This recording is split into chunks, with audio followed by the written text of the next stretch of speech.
നഴ്സുമാർ സമരം ചെയ്തുകൊണ്ടിരിക്കുകയാണ്. അവരുടെ വേതനം ഇൻക്രീസ് ചെയ്യാൻ വേണ്ടിയിട്ട് അതിന് സമരം ചെയ്തുകൊണ്ടിരിക്കുകയാണ്. അതിനെപ്പറ്റി എന്താണ് അഭിപ്രായം? നമ്മൾ അവരുടെ ഒപ്പം തന്നെയാണ്. ഇപ്പോൾ ന്യൂസിലൊക്കെ കാണുന്നുണ്ട്. ഇപ്പോൾ നഴ്സുമാർ ഇപ്പോൾ അവർ പഠിക്കുന്നതാണെങ്കിൽ ഒരുപാട് ഫീസൊക്കെ കൊടുത്തിട്ട് പഠിക്കുമല്ലേ. അപ്പോൾ അവർക്ക് സാലറി കുറവാണെന്നുള്ളത് അവരുടെ വലിയൊരു ഇഷ്യൂ തന്നെയാണ്. ഇപ്പോൾ മിക്ക സ്റ്റുഡൻസ് ആണെങ്കിലും പഠിച്ചിട്ട് പുറത്തേക്ക് പോകുന്നത് ഈ സാലറിയുടെ ഇഷ്യൂ ഉള്ളത് കൊണ്ടാണ്. അപ്പോൾ അവർക്ക് അവരർഹിക്കുന്ന സാലറി കിട്ടണം എന്നാണ് അഭിപ്രായം. നഴ്സുമാർ സമരം ശരിക്കും പറഞ്ഞാൽ നഴ്സുമാർക്ക് വേതനം കൂട്ടേണ്ടത് തന്നെയാണ്. കാരണം അവർ ഭൂമിയിലെ മാലാഖമാരാണ്. അവർ അപ്പോൾ അത് ഗവൺമെൻറ് ഏത് ഗവൺമെൻറ് ആയാലും അത് കാണണം.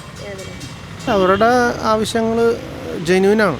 അത് ഇത്രയും നാളായിട്ട് അഡ്രസ്സ് ചെയ്തില്ല എന്ന് പറയപ്പെടുന്നത് ഇവിടുത്തെ സിസ്റ്റത്തിൻ്റെ ഒരു ഇഷ്യൂ ആയിട്ടാണ്, ഒരു കുറവായിട്ട് തന്നെയാണ് ഞാൻ കാണുന്നത്. കാരണം നമുക്കൊരു ഹോസ്പിറ്റലിൽ പോയാൽ നമ്മളെ നഴ്സുമാരെങ്ങനെയാണ് ട്രീറ്റ് ചെയ്യുന്നത് എല്ലാവർക്കും അറിയാവുന്നതാണ്. അവരില്ലെങ്കിൽ എത്രത്തോളം ബുദ്ധിമുട്ടുണ്ടാവുമെന്ന് അറിയാവുന്നതാണ്. അപ്പോൾ അവർ ഡിസേർവ് ചെയ്യുന്ന കാര്യങ്ങൾ ചെയ്ത് കൊടുക്കേണ്ടതും പ്രൈവറ്റ് ഫെസിലിറ്റീസിൽ അത് ഇംപ്ലിമെൻറ്റ് ചെയ്യേണ്ടത് ഇവിടുത്തെ ഗവൺമെൻറ്റാണ്. അതൊരു കുറവായിട്ട് തന്നെയാണ് എനിക്ക് തോന്നുന്നത്. ഒരു തർക്കമില്ല. കാരണം അവർക്ക് അതിനുള്ള ആനുകൂല്യം കൊടുക്കേണ്ടതാണ്. ഇപ്പോൾ അവർ 40,000 ആവശ്യപ്പെട്ട് കഴിഞ്ഞാൽ അതിന് ഇപ്പോൾ 25,000 ആയിട്ടാണ് സർക്കാർ കൊടുക്കുന്നതെന്ന് പറഞ്ഞേക്കണം. ശരിക്കും പറഞ്ഞാൽ മറ്റ് പ്രൈവറ്റ് ഹോസ്പിറ്റലുകാർ പോലും സമ്മതിച്ചിട്ടില്ല. ശരിക്കും അവർക്കത് കൊടുക്കേണ്ടത് തന്നെയാണ്. കാരണം ഈ ഹോസ്പിറ്റലൊക്കെ എന്ത് കൊള്ളയാണെന്നറിയാമോ? ചെന്ന് കഴിഞ്ഞാൽ നിങ്ങൾക്കറിയാൻ പാടില്ല, ഡോക്ടർമാർ ശരിക്കും പറഞ്ഞാൽ കമ്മീഷൻ പറ്റാൻ വേണ്ടി മാത്രമായിട്ട് ഓരോ ഓപ്പറേഷനും മറ്റും. എനിക്ക് നേരിട്ടുള്ള അനുഭവങ്ങളുള്ളത് കൊണ്ടാണ് ഞാൻ പറഞ്ഞത്. കാരണം എന്നിട്ട് പോലും ഈ നേഴ്സുമാരൊക്കെ അതിൻ്റെ പുറകെ നടന്ന് കഷ്ടപ്പെട്ട് അവർ നിന്നിട്ട് അവർക്ക് അതിനുള്ള വേതനം കൊടുക്കില്ല.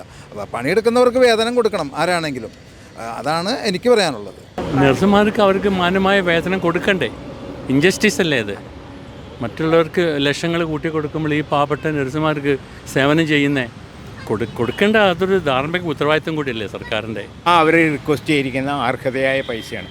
ഒരു കൂലിപ്പണിക്കാരന് ഇന്നിപ്പോൾ ഒരു പെയിൻറ്റർക്ക് കൊടുക്കുന്നതിന് 1,250 രൂപ 1,300 കൊടുക്കണം. ആ പൈസ പോലും ആവുന്നില്ല. ഒരു 4-5 കൊല്ലം ഒരു നഴ്സിംഗ് പഠിച്ച് 4.5 കൊല്ലം നഴ്സിംഗ് പഠിച്ച് അവർ പുറത്തിറങ്ങി ജോലി കിട്ടി കഴിഞ്ഞാൽ അവർ 40,000 റുപ്പീസ് എന്ന് പറഞ്ഞാൽ ഇറ്റ്സ് എ ജസ്റ്റിസ്. അതാണ് എനിക്ക് പറയാനുള്ളത്. അല്ല, അവരുടെ ഭാഗത്ത് ശരിയാന്ന് തോന്നുന്നുണ്ട്. അവർ ഒരുപാട് റിസ്ക് എടുക്കുന്നുണ്ടല്ലോ, ഒരുപാട് അവരുടെ പ്രശ്നങ്ങൾ അവരിൽ പറയുന്നുണ്ടല്ലോ. അപ്പോൾ അതൊക്കെ കേൾക്കുമ്പോൾ കുറച്ചൊക്കെ ശരിയായിട്ട് തോന്നുന്നുണ്ട്. അവരുടെ സാലറി കൂട്ടുന്ന കാര്യങ്ങളൊക്കെ ശരി തോന്നുന്നുണ്ട്. എല്ലാവർക്കും ജീവിത ചെലവ് കൂടി വരുന്ന ഒരു സാഹചര്യമാണ് നിലവിലുള്ള. ഹോസ്പിറ്റലിനെ ബേസ് ചെയ്തുകൊണ്ട് ആ ഹോസ്പിറ്റൽ പ്രോഫിറ്റിലാണ് നടക്കുന്നതെങ്കിൽ, ലാഭത്തിലാണ് പോകുന്നതെങ്കിൽ അതിനനുസരിച്ചിട്ടുള്ള ഒരു ഇത് നഴ്സുമാർക്കും കിട്ടേണ്ടതാണ്.